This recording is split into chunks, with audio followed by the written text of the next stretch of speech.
A note on being there with Peter Sellers.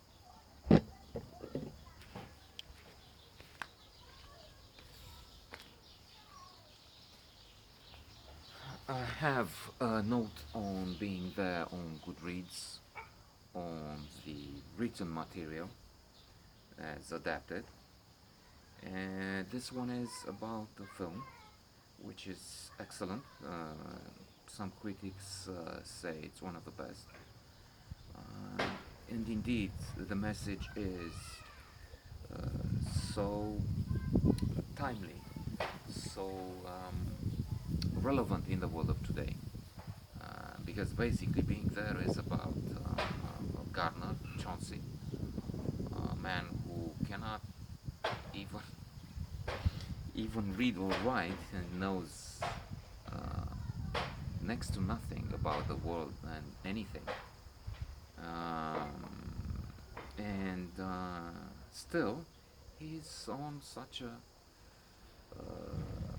ascension, such an amazing ascension, such a career path that it's unbelievable. It's true. It's a film. It's a fiction, and it's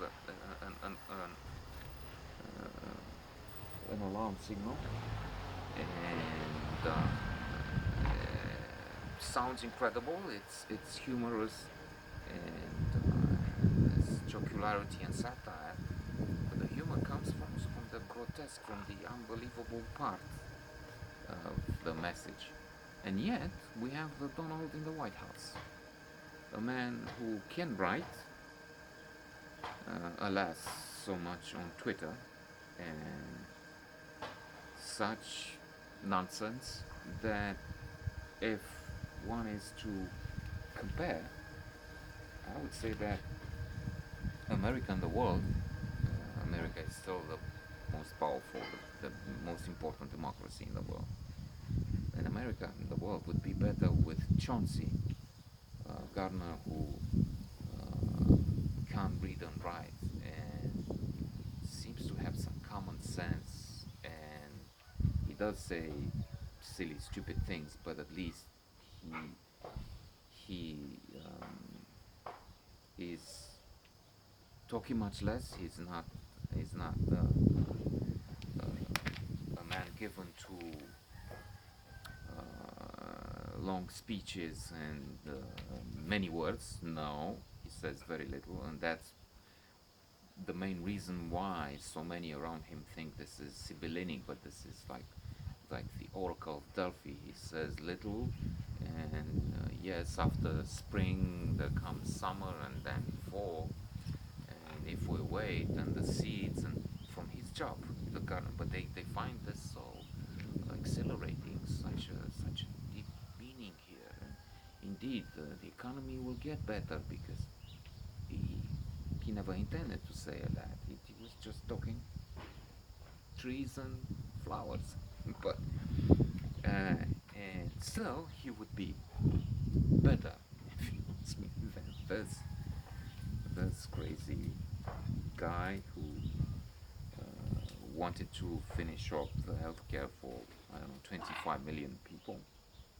He just signed, and he just opened the lid and I don't know, the corks on factories spilling out using coal and whatever, and spilling uh, millions of tons of carbon dioxide into the atmosphere. Who cares? I mean, there's evidence of climate change everywhere.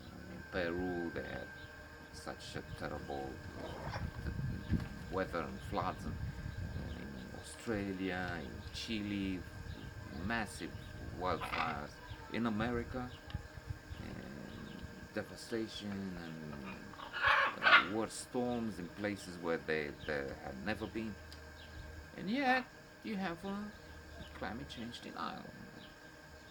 And Chauncey would, in my view, the way I see the character, would just sit and wait and will not do anything drastic like this clown does.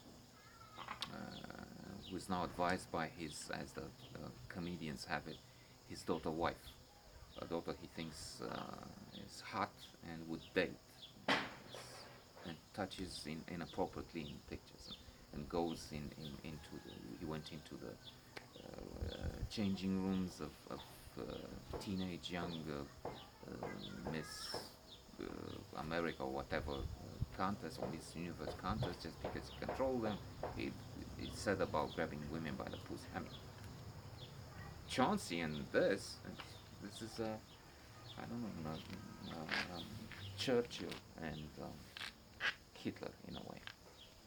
So briefly, in being there, poor Chauncey is a gardener, and his protector, the man who employed him, dies, and he's left out in the cold, if you will.